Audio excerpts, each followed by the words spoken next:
ନା କ'ଣ ଘର କେଉଁଠି?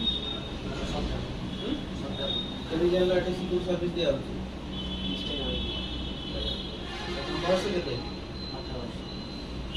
କୋଉଠି ସର୍ଭିସ୍ କରିବ? କଟକ, ଭୁବନେଶ୍ୱର, କେନ୍ଦୁଝର, ଝାରସୁଗୁଡ଼ା, ରାଉରକେଲା, ଭୁବନେଶ୍ୱର ଟିକେ ସାଲେରୀ କମ୍ ରହୁଛି। ତୁମର ଜଷ୍ଟ 18 ବର୍ଷ ହେଇଛି, ସେଥିପାଇଁ ଭୁବନେଶ୍ୱର ଟିକେ ସାଲେରୀ କମ୍ ରହୁଛି ହେଲା। ଷ୍ଟାର୍ଟିଂ ସାଲେରୀ ସେ 10,000 ଭଳିଆ ରହିବ, ଚଳିବ। ରହିବାକୁ ଦିଆଯିବ, ଖାଇବାକୁ ଦିଆଯିବ, ESIP ଦିଆଯିବ, ବୁଝିଲ ତ? ରହିବାକୁ ରୁମ୍ ଦିଆହେବ ଫ୍ରି, ଖାଇବା ପାଇଁ ତୁମର ଯଦି ମେସ୍ ପଇସା ତୁମ ସାଲେରୀ ପାଇଲେ ମେସ୍ ପଇସା ଦେବ। ଏବେ କିନ୍ତୁ ଖାଇବା ରହିବା ସବୁ ସୁବିଧା କରିଦିଆଯିବ। ଅଲରେଡ଼ି ପିଲା ରହୁଛନ୍ତି, ତାଙ୍କ ଭଳିଆ ରହିବ, ଆପାର୍ଟମେଣ୍ଟ ଦିଆହେବ ହେଲା। ବୁଝିଲ ତ? ଆଗରୁ କୋଉଠି ବି ସିକ୍ୟୁରିଟି କାମ କରିନ, କିଛି ବି କାମ ଆଗରୁ କୋଉଠି କରିଛ ନା କିଛି ବି କରିନ? ଠିକ୍ ଅଛି। ଜଏନିଂ ପାଇଁ ଆମର କିଛି ପେମେଣ୍ଟ ଲାଗୁଛି, ତମକୁ ମ୍ୟାଡ଼ାମ୍ କହିଛନ୍ତି ଦେଇକି ଆସିଛ। କେବେଠୁ ଜଏନିଂ କରିବ? କାଲିଠୁ। ଆଜି କିନ୍ତୁ ରହିବ, ଆଜି କାମ ଦେଖିବ, କାମ କରିବ, କାଲିଠୁ କେଉଁଠି ଡ୍ରେସ୍ କୋଟ୍ ପିନ୍ଧିକି ଡ୍ୟୁଟି କରିବ ହେଲା।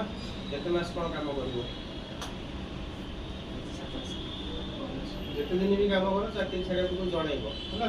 ବାକି ତୁମର ଯିଏ ସେଠି ସୁପରଭାଇଜର ଯିଏ ଥିବ, ଯଦି ଅସୁବିଧା କିଛି ହେଉଛି ତାଙ୍କୁ ଜଣାଇବ, ସେ ତୁମକୁ ଠିକ୍ଠାକ୍ କରିଦେବ ସବୁ। ବୁଝିପାରିଲ ତ? କ୍ଲିୟର ହେଲା? ପାଠ କେତେ ପଢ଼ିଛ? +2 ସେକେଣ୍ଡ ହେଲା। ଲେଖାପଢ଼ା ଠିକ୍ଠାକ୍ କରିପାରିବ ତ? ଠିକ୍ ଅଛି, ଯାଅ ହେଲା।